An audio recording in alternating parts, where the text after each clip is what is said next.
Here's an image of the 1979 Susan B.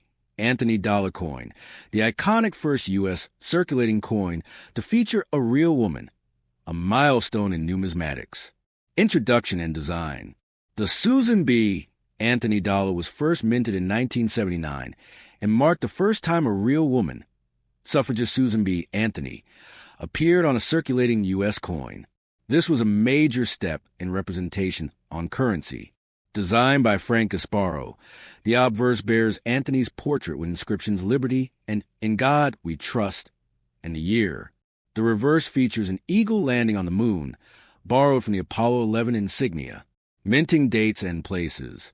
Minting began at Philadelphia, P, Denver, D, and San Francisco, S, in early 1979. The Philadelphia Mint resumed using a P mint mark for the first time since World War II.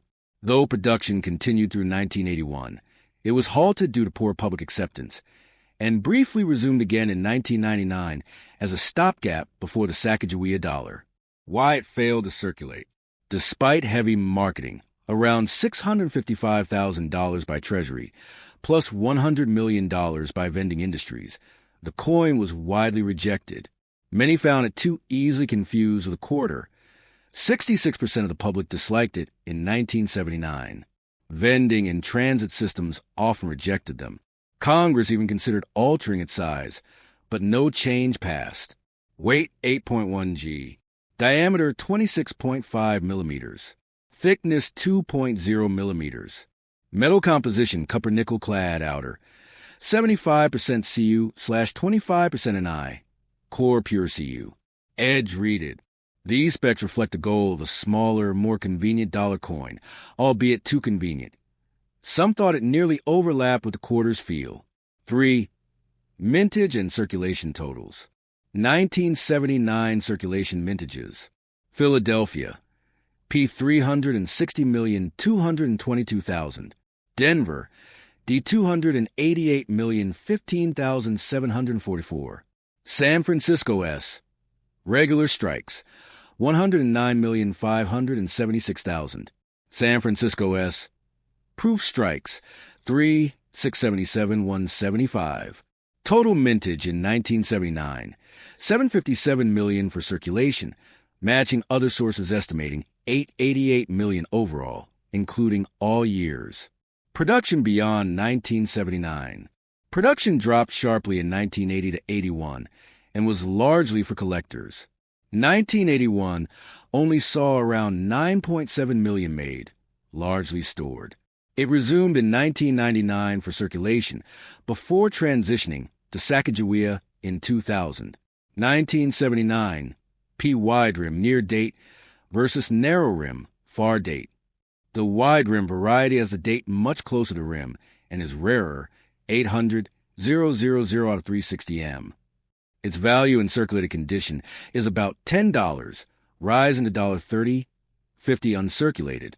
1979 S-proof varieties, filled S versus clear S.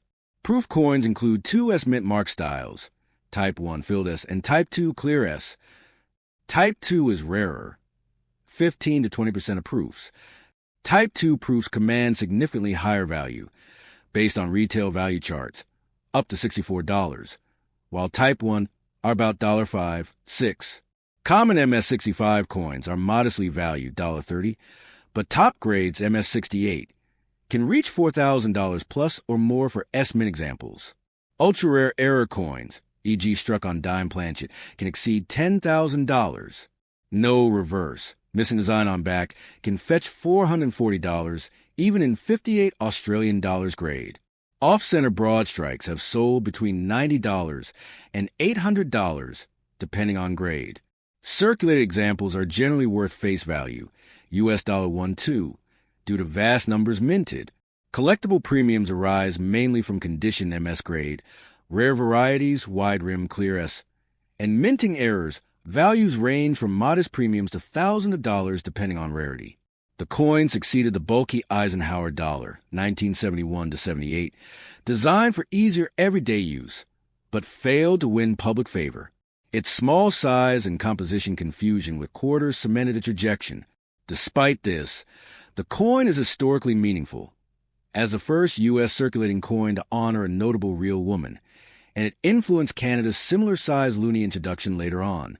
Here's how you could structure a detailed script for presentation, video, podcast, etc. Establish significance. First real woman on a U.S. coin, designed intentionally for daily use. Describe obverse/reverse. Designer Frank Gasparo. Symbolism, technical specs. Launch date, mint locations, numbers. Resume in 1999. Stop in 1989. Marketing efforts, confusion with quarters, refusal in vending. Cultural nickname Carter Quarter. Wide rim versus narrow rim. Filled versus clear as proofs. Mint state differences. Notable errors. Face value general uses. Collector premiums. Rare examples and auction records. Place in coinage history. How Canada mirrored dimensions later. Transition to Sacagawea coin. Reflection on representation. Modern-day relevance for collectors and public memory. Let me know if you like help enriching any section with historical quotes, design details, or collector anecdotes. I'd be happy to expand further.